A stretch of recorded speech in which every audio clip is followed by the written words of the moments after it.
Let's move to level 4. Level 4 might be, Come to Psalm 94. Psalm 94.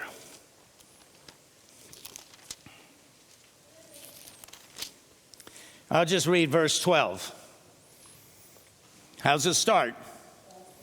Blessed. So happy is the one you, what? You discipline, Lord, the one you teach from your law. Oh boy. So we should be happy when the Lord disciplines us. So let's talk about discipline for a second with our children. There are 3 ways to discipline children. First way, and you tell me, what's the best way to discipline children of these 3? Type 1 is where the parents don't discipline at all. They just let the kids do whatever. No discipline. Type 3 is mean, punishing, vindictive, hurting, It's all about you instead of caring and helping your child. So that's discipline 3. And discipline 2 is that loving in the middle of the 2 extremes, loving, caring, realizing. My wife and I, when we would discipline our kids, early on, we made a couple decisions. Decision number 1 we made was that everything in the house was the Lord's. And if our kids broke some antique that we had, we were like, it's the Lord's. We're not going to take it personally. In fact, we had to make that, when we made that decision, is because we always invited people from the church over to our house. And their kids, every single time we'd invite people over, their kids would break one of our antiques. And I'd go insane. And so we discussed and said, you know what? It's the Lord's, and we're going to rejoice. We know it's going to happen. Who will it be? But we eventually, same thing with our kids. We realize our kids are going to mess up. They're going to mess up in high school. They're going to mess up dating. They're going to mess up in school. They're going to mess up and attack us.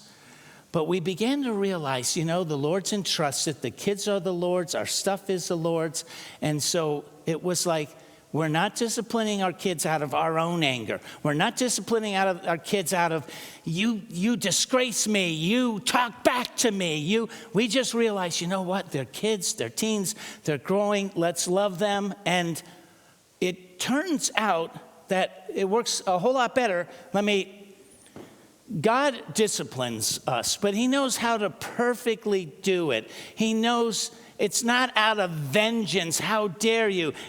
God doesn't not discipline us at all. It says in Hebrews, and have you completely forgotten this word of encouragement that addresses you as a father addresses his son, daughter? It says, my son, daughter, do not make light of the Lord's discipline, and do not lose heart when he rebukes you, because the Lord disciplines the one he loves.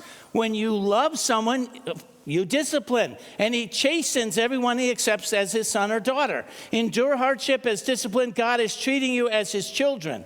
For what children are not disciplined by their father and their mother? No discipline seems pleasant at the time, but painful. Later on, however, it produces a harvest of righteousness and peace for those who have been trained by it. So studies show that if you avoid the 2 extremes, no discipline, over discipline, and go down the middle, that children who grow up with loving discipline are better at controlling themselves, learn to be more confident, have higher self-esteem, and are more emotionally healthy, meaning they're happier and joyful in life. So I'm not even going to ask you if you're at this level. Just so you know that God is constantly walking with us, rebuking, training, sometimes bringing situations to get us back on track.